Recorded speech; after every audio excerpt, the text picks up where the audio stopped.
What is up guys, Fedora Boy back with a figure review, and today we have the SH Figuarts Kuwagata Ohger from Ohsama Sentai Kingohger. Now you're probably asking yourself, Fedora Boy, what is a Sentai? Well my good lad, Super Sentai is the origin point and Japanese counterpart for the American Power Rangers. Beginning in the mid-70s with Himitsu Sentai Go Ranger, Super Sentai has continued growing strong, having a total of 48 Sentai series and counting. Each Sentai has had themes ranging from dinosaurs, animals, ninjas, cars, and more. For Ohsama Sentai, it is the first Sentai to be primarily bug themed, as some previous Sentais had bug team members, but never fully bug themed. Though this Sentai doesn't stop there with its firsts. Oh no, this Sentai keeps getting unique because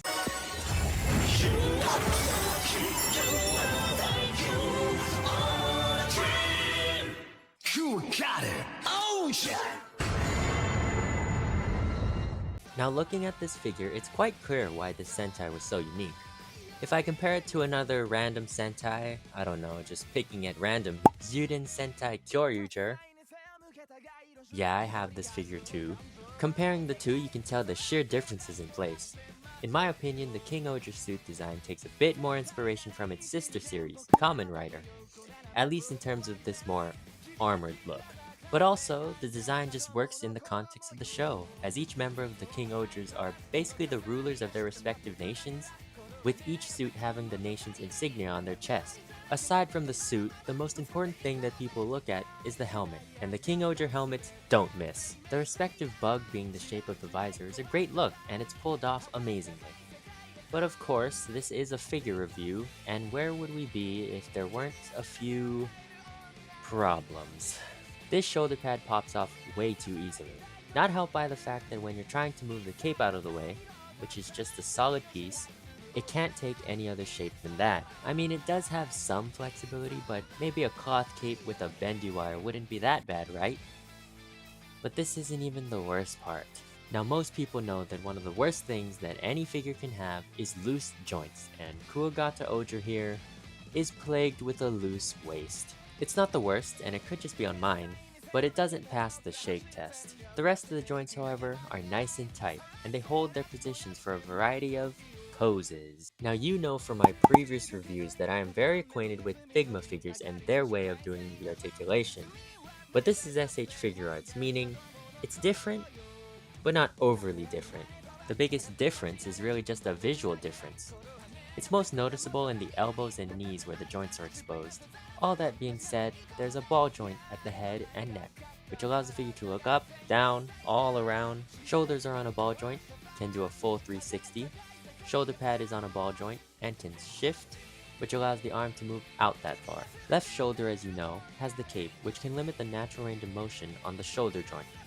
By that I mean just the natural looking poses you can pull off with this cape. Bicep swivel, elbow bend, wrist swivel, up and down, and if you rotate the peg, side to side. Chest does have a ball joint, but with how the chest armor is designed, it doesn't have a lot of range. Previously mentioned loose waist, legs can shift, forward kick, back not that far, unshifted out, shifted out, double bend at the knee, ankle swivel, up and down, a pivot, and a toe bend.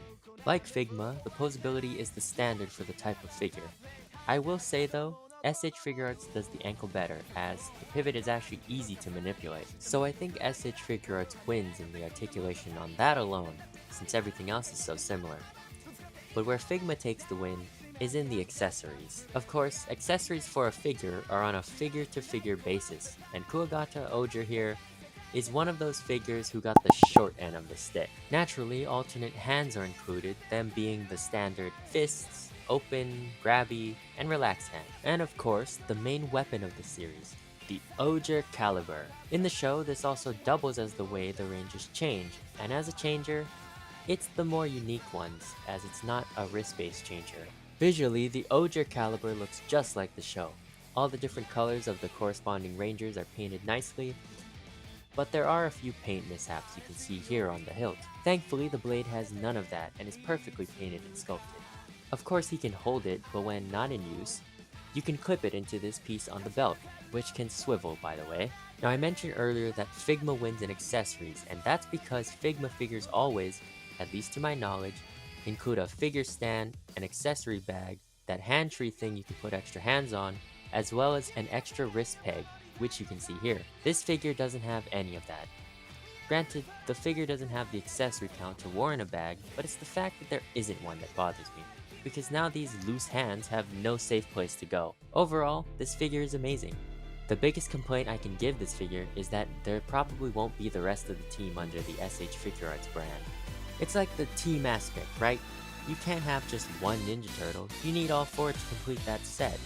Same principle applies to Super Sentai, and Power Rangers too, I guess. You can't just have one, you need all to complete the set. And it's not like they can't do it, they've done it in the past, as you clearly saw. But I guess if you were only gonna get one, it makes sense it would be the Red Ranger, as he's the icon of the given Sentai season. I hope they do decide to make the rest of the team, but if not, that's fine by me, I guess. Anyway, thank you for watching. Please like, comment, and subscribe for more. Until next time!